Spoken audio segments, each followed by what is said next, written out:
vyžrebujete jeden listok a to sú naši hlasujúci, ktorí hlasovali fyzicky. Gratulujem. Áno, tento víťaz dostáva od nás celoročné predplatné v Krajskej knižnici v Žiline a aj ocenenie a celoročné predplatné aj regionálneho periodika. A keď to prečítam, Zuzana Staneková vyzerá, takže blahoželáme. To bol prvý víťaz. Ďakujem pani Ilkina. Áno, ďakujem. Áno. A ešte tým, že internetových hlasujúcich bolo viac, takže vyžrebujeme dvoch hlasujúcich, ktorí hlasovali online. Tak vyskúšame, či kolegynka to má dobre nacvičené.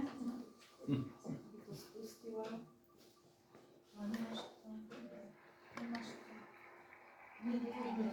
Gabriela Martinková. Gabriela Martinková, dobre, ale my ti veríme.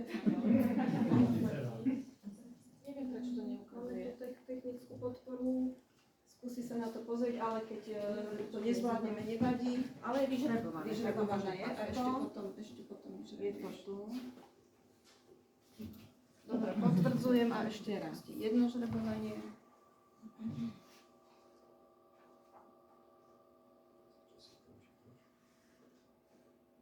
Točí sa tu také koliesko, potom sa vie Darina Beláková.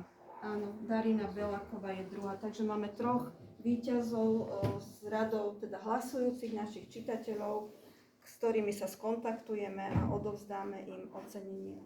Takže poznáme výhercov.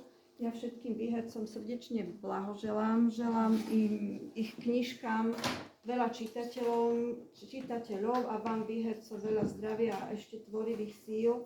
Samozrejme, chcela by som vám povedať, že naše priestory našej knižnice a aj náš ľudský potenciál vám ponúkame, že môžete vaše knihy prezentovať u nás v Krajskej knižnici v Žiline, ale nie len víťazi tejto súťaže. Všetci, ktorí tu máte knihy a poviete si, že by ste ich chceli predstaviť verejnosti u nás v knižnici, tak ste srdečne vítaní.